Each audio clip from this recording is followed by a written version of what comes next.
Ay, Hello. pangalan po ng dakilang Panginoong Kristo, isang mapagpalang gabi sa bawat isa. Ngayon, andito tayo sa pagpapatuloy pain sa gabing ito. Ngayon po, itong aralin na una sa Galatia 3, ito po ay medyo madiin yung pagkakasabi ni Apostol Pablo sa mga taga-Galatia. Kasi po, ipinangaral na sa kanila yung Ebanghelyo ng pananampalataya. Na ang kaligtasan ng tao ay nasusumpungan sa pamamagitan ng pananampalataya doon sa ginawa ng ating dakilang Panginoon na pag-alay ng kanyang buhay doon sa krus.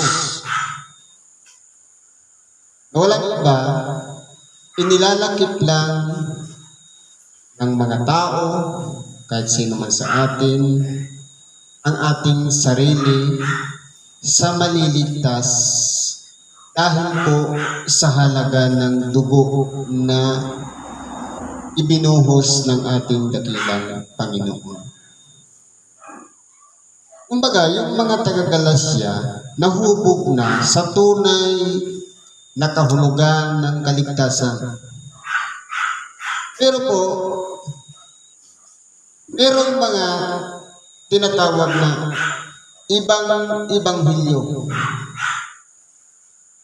na nag-umpisa sa Espiritu, itong mga taga-Galacia, pero meron silang tinanggap na ibang aral, walang iba, ibinabalik sila sa pagsunod sa kautusan sa pamamagitan ng mabubuting gawa. Ngayon po, ang tawag ni Apostol Pablo sa mga ganon, sa mga taga-Galacia na nagsibalik sa kautusan, tinawag silang mga mangmang na taga-Galacia. Kasi maganda na sana yung nakasanayan nila, yung pagtanggap nila ng aral, na sila'y nabago na, inilakip nila kanilang sarili sa pananampalataya sa ating dakilang Panginoon, naligtas na. Pero, iniwan nila yung aral na yun. Pagkos nagsibalik sila sa dati, na nabuhay na muli sa kautusan. Na kumbaga, okay na sana, pero nabali na naman yung kanilang mga gawa, yung kanilang mga natutunan. Nabuksan na sana ang kanilang pag-iisip. Pero, kung mayroong isang grupo na nangaral sa kanila ng ibang ebanghelyo na ibinabalik na muli ang pagsunod sa mga kautusan, kaya hindi na nakapagtimpi si Apostol Pablo na sabi niya sa mga taga-Galacia na mga mangmang. Ano po ang aral na makukuha natin dito? Tinuturo po dito ang tunay na diwa o mensahe ng ebanghelyo kung bakit ipinangangaral yung kamatayan ni Kristo, dahil doon palang sapat na yun para masumpungan natin yung ikaliligtas ng bawat isa sa atin. Pero kung babalik na naman tayo sa pagsunod sa mga kautusan, ang mangyayari po niyan, nasasayang yung inumpisahan natin na walang iba. Nakakunikta na sana tayo kay Kristo, pero balik na naman tayo sa fundamentals na kautusan. Na dapat sana nag-improve na yung mga taga-Galacia. Kaya po si Apostol Pablo, ang gusto niya sana, dapat inaasahan niya, nag-improve na yung mga taga-Galacia. Pero nabago po. Dahil mayroong isang grupo na walang iba, naninindigan doon sa mga kautusan, nangaral sa kanila. Ito yung sinasabi niyang ibang hilyo. Na nabali yung unang pagtanggap nila kay Kristo, na parang sa bandang huli, bumalik na muli sila sa pagsunod sa kautusan. Ano ang paalala ni Apostol Pablo? Sabi niya, kahimat kami o isang anghel ang bumaba sa langit at mangaral sa iyo ng ibang ebanghelyo. Siya ay matakwil.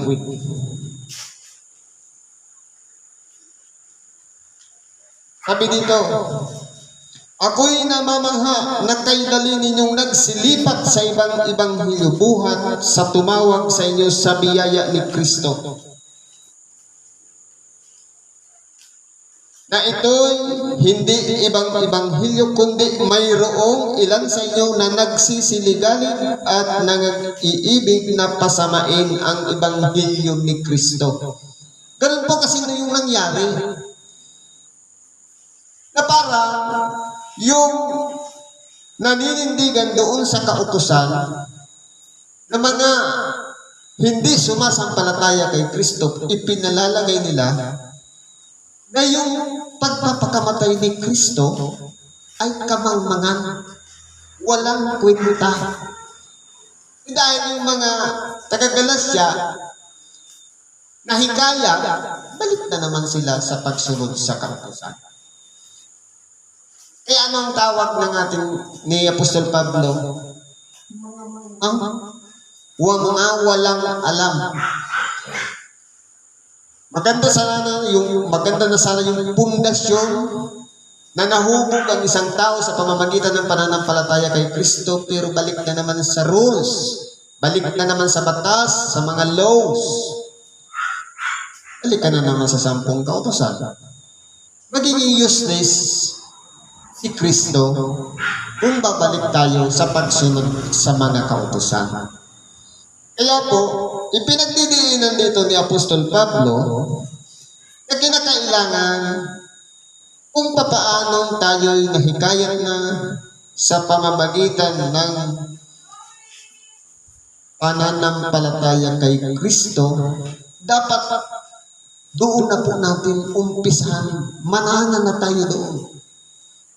Kapag tibayan natin yun, at higit sa lahat, yung pagtitibay na yung magkakaroon ng magandang resulta at hindi na madadala sa pamamagitan ng mga kautusan. Nababaliin pa dahil lamang sa ibang nangaral na ibinabalik ang ating inumpisan na dapat sana'y nakakapag-ugat na at nagpapatuloy na pero bumabalik na muli sa pagsunod sa mga kautusan. Kasi po, ang kaligtasan ng bawat isa sa atin ay wala pong tayong ambag, kundi regalo ng Diyos sa atin sa pamamagitan ng pagkasugo niya ng kanyang anak. Ano naman yung mga gawa na ginagawa natin?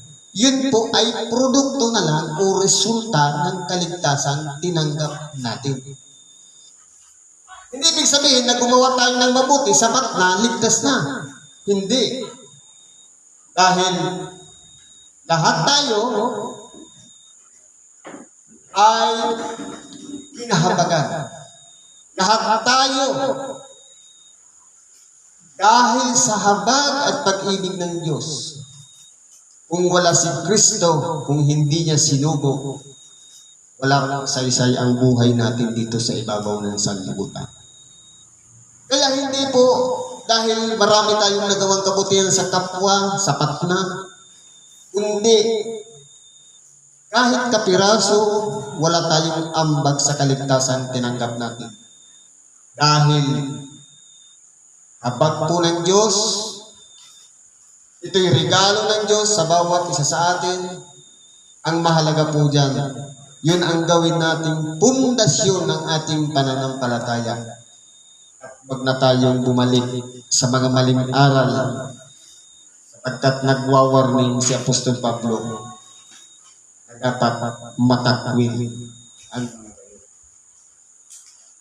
ito naman sa ikalawa, itinuturo naman dito kung papaano ang dapat na pakikitungo natin sa ating kapwa, lalo na sa mga mananampalataya. Kasi po, halimbawa, sabi, huwag kang manaking, huwag kang mananakaw, huwag kang mag-imbot, na uuwi sa isang salita. Igin mo ang iyong kapwa katulad ng iyong sarili. Ngayon po, kung tayo po gumagawa ng kasamaan sa ating kapwa, ito lang naman ibig sabihin nun, yun din ang trato natin sa sarili. Kasi po, ang pag-apply ng pag-ibig sa kapwa, katulad ng pag-ibig sa sarili. Ngayon, kung paano natin tinatrato ang ating kapwa, kung pagmamahal man yan, kung kiyan man ay kasiraan ng kapwa, ganun din ang trato natin sa ating sarili. Kaya po, tinuturuan tayo dito ni Apostol Pablo na kinakailangan pairalin natin na bilang tayo'y binago na at si Kristo na ang nangunguna sa ating buhay, isakbat natin siya at huwag na nating bibigyan ng daan ang ating laman. Sapagkat ang mangyayari po niyan, ikapapahamak natin pati ng ating kapwa. Pero kung si Kristo ang nangunguna sa ating buhay, lahat ng mga mabubuting bagay, lahat ng mga bagay na pinangungunahan o isipan ng bawat isa sa atin na pinangungunahan ni Kristo, ang mga resulta po nun magaganda. Kasi po, halimbawa, napapahamak ang iyong kapwa sa halip na magalit ka o kaya hindi mo nagustuhan yung ginawa, idadalangin mo siya para sa habag at awa. Sapagkat si Kristo man kahit kilala niya yung kanyang mga alagad. Nakapaligid sa kanya ang mga eskriba, ang mga parisiyo, sadusiyo, mga matatanda. Wala po siyang itinakwil kahit isa. Kundi, ibinigay pa rin niya ang aral o ibanghilyo para masumpungan nila at maabot yung tinatawag na karapat-dapat na pagsisisi. Sa makatuwid,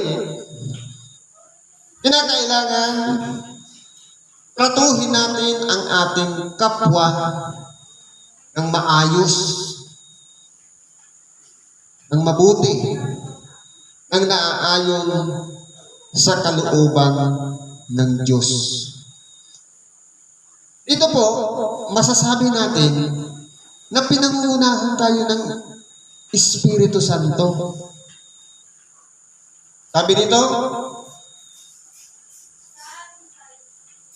ito dapat natin pag-aralan. At ito yamang nakikilala ang panahon na ngayoy kapanahunan nang magsigising kayo sa pagkakatulog. Sapagkat ngayon ay lalong malapit na sa atin ang kaligtasan kaysa tayong magsisampalataya nung una. Kaya po, kinakailangan sa pamagitan ng pananampalataya, merong pagsulong. At ang pagsulong na yan, kinakailangan nakikita sa ating pang-araw-araw na ginagawa. At ang pagsulong na yan, kinakailangan nahayag sa bawat isa sa atin. Ano ang sampol? Sabi dito,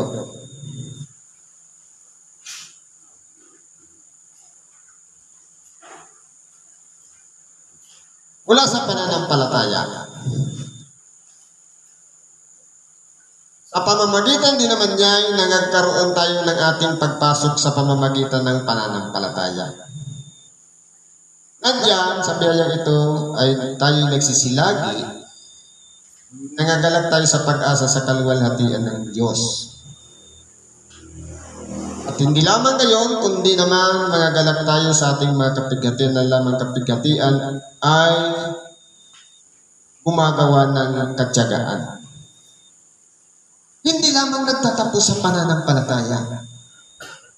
Meron lang tayong dinaranas na mga kapighatian, kinakailangan natin i-apply yung katyagaan. Pagtiisan natin yung mga nangyayari sa ating buhay.